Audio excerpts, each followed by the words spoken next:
Et yo, c'est Mike pour la vie de Mike, l'émission où je vous donne mon avis même si vous ne me l'avez pas demandé. Aujourd'hui, on va revenir sur le documentaire sur Tupac, Dear Mama, et sur sa mère Afeni Shakur. Allez, c'est parti. N'hésitez pas à liker, partager et pour que la communauté augmente sur cette chaîne. Voilà, donc on va partir sur le documentaire de Tupac, sur Tupac, réalisé par Alan Hughes, des frères Hughes. I'm most like my mom because I'm arrogant, totally arrogant. She was his hero, and it's really hard to see your hero fall. My mother was a Black Panther, and she was really involved in the movement. She wanted the story told correctly. That means blemishes and all. It was my responsibility to teach Tupac how to survive his reality. Dear Mama, you are appreciated.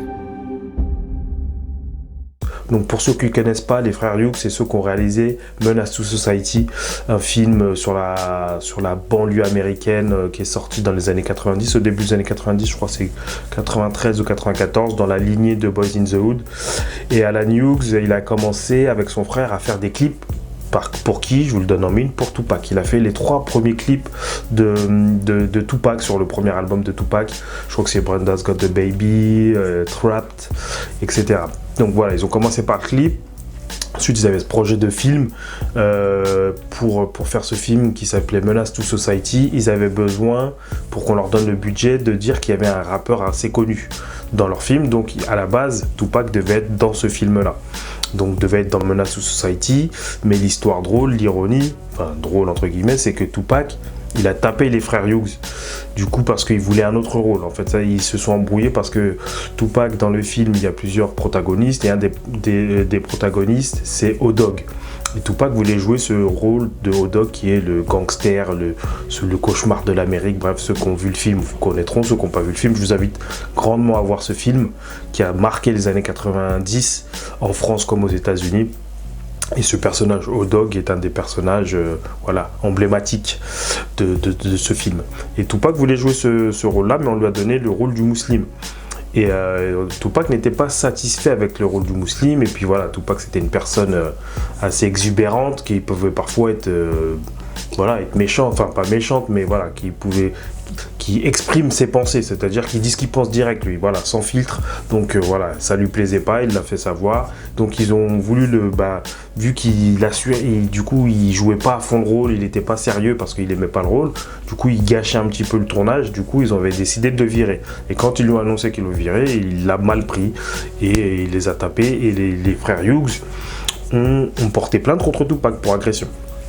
Donc je crois qu'il s'est fait taper par celui qui réalise le reportage. Donc c'est pour ça que c'est ironique et que certains membres de l'entourage de Tupac se posaient la question de savoir s'il était légitime à pouvoir faire ce reportage, ce documentaire sur Tupac.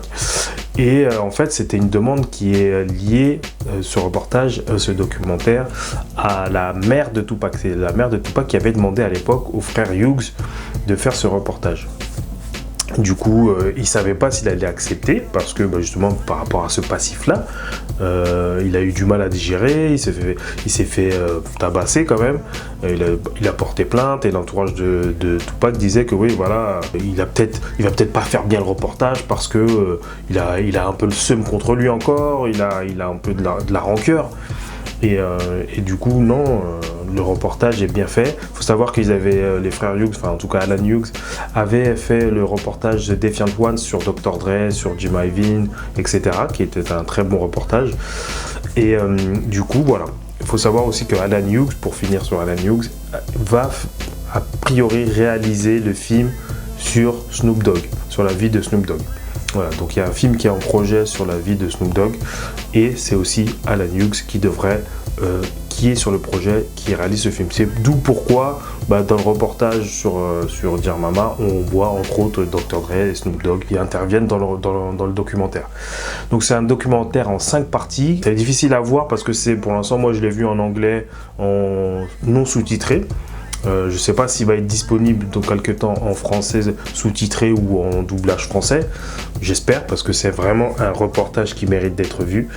Et voilà, donc ça c'est la partie sans spoiler, hein, je vous raconte pas. Mais grosso modo, voilà de quoi ça parle. Ça parle du parcours de Tupac, de sa naissance, et en parallèle, pour une fois, ça parle aussi de sa mère, parce que bon, on évoque souvent sa mère parce qu'il est né des Black Panthers, mais là vraiment on s'attarde aussi les deux vies en fait de cette mère, parce que l'un ne va pas sans l'autre.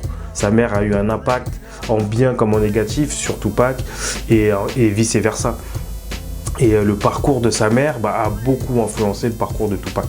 Donc c'est vraiment super bien. Tu as une partie historique forcément, parce que ça t'explique les Black Panthers. Il y a eu des procès, sa mère elle a fait plein de choses, donc je rentre pas dans les détails parce que c'est la partie de non spoiler, et j'en parlerai un peu plus dans la partie spoiler. Mais voilà, donc je vous invite grandement, pour ceux qui connaissent Tupac, parce que il y a eu plein de reportages sur Tupac, mais celui-là est d'une autre dimension dans la réalisation. Il y a la musique qui est importante, forcément c'est les musiques de Tupac, mais réinterprétées, parce que en écho avec les paroles les interventions du documentaire. Donc il y a des échos avec les paroles, il y a les acapellas. Ils ont vraiment bien travaillé la partie musicale. Ils ont fait des remixes. Franchement, c'est super bien réalisé, c'est super bien fait. Des intervenants, moi personnellement, que j'avais jamais vu dans d'autres reportages sur Tupac. Sur Tupac, on a tout dit, on a tout entendu. Encore aujourd'hui, pour dire l'impact, même 25 ans après, il y a encore des interviews, beaucoup d'interviews de youtubeurs font des vidéos, parlent quasiment que de Tupac, ceci, cela, alors que voilà, sur sa mort, il y a des théories sur sa mort, donc voilà, il a une grande influence, et avec ce reportage, on comprend mieux, après qu'on aime ou qu'on n'aime pas l'artiste, on est obligé de le respecter. C'est un artiste qui n'aura pas deux comme lui.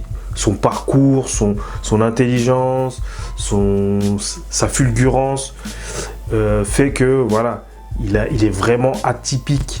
Il a vraiment un parcours atypique, et voilà, sa vie en la preuve, sa mort, et comme je l'ai dit, on en parle encore même presque 30 ans après, c'est que voilà, c'est vraiment un parcours atypique.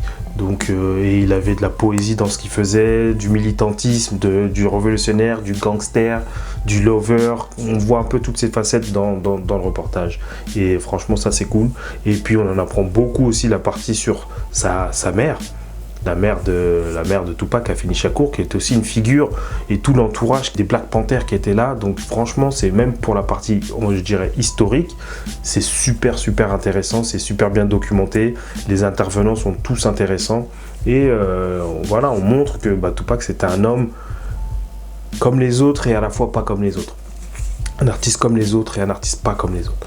Donc je vous invite grandement à aller voir ce reportage, ce documentaire qui est en 5 parties, qui est vraiment super intéressant.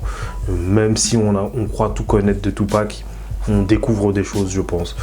Donc on va passer dans la partie spoiler.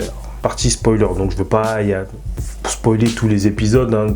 Dans les grandes lignes, c'est la vie de Tupac, pour ceux qui la connaissent, mais on voit aussi ses défauts, ses influences, sa sensibilité.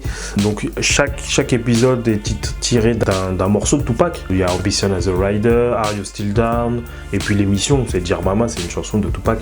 Donc c'est bien. Donc on voit le parcours, la naissance de Tupac, les difficultés de la mère de Tupac, la partie Black Panther, la partie post-Black Panther, les difficultés qu'elle a eues, la pauvreté, la drogue, parce qu'elle était une addict. Tupac lui en a beaucoup reproché. On apprend aussi que Tupac, pendant des années, il a cru que son père était mort. Finalement, son père il est réapparu quand il s'est fait tirer dessus la première fois. Donc c'est vraiment des choses super intéressantes qu'on apprend, et on voit des images inédites qui sont des interviews inédites qu'on voit. Des intervenants, la sœur de Afeni Shakur, la mère, donc la tante de Tupac, la cousine de Tupac, les cousins de Tupac. Il y a aussi quelques membres des Black Panthers qui donnent de la profondeur à la vie d'Afeni Shakur, qui donnent des témoignages. Il faut savoir que dans le reportage, on voit elle a été incarcérée, donc ça, il l'a dit dans une de ses chansons de Dear Mama. Sa mère était en prison au moment alors pas de l'accouchement, parce qu'elle a accouché, elle a été acquittée après, mais au moment de la grossesse, elle a passé sa grossesse en prison. Donc on voit comment les difficultés qu'elle a ressenties.